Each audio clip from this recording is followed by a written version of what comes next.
how to sign out of Google Wallet account. I'm going to guide you through the process on how to do it. Let's get started. First of all, on your phone, launch the Google Wallet app. After you are in the app, make sure that you are logged in with your account. Once you are logged in, you will see this kind of interface. Now, in order to sign out of your Google Wallet account, you need to go to your wallet settings.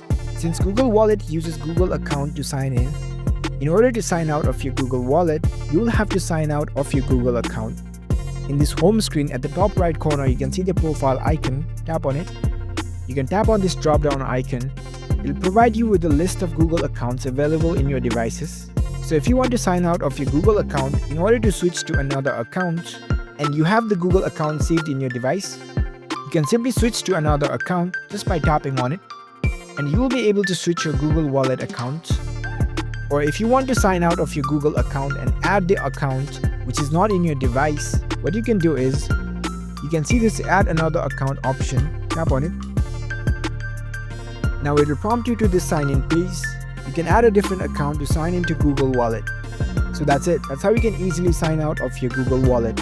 If you found this video helpful, don't forget to give this video a thumbs up and subscribe to our channel for more tech tips. Thank you for watching.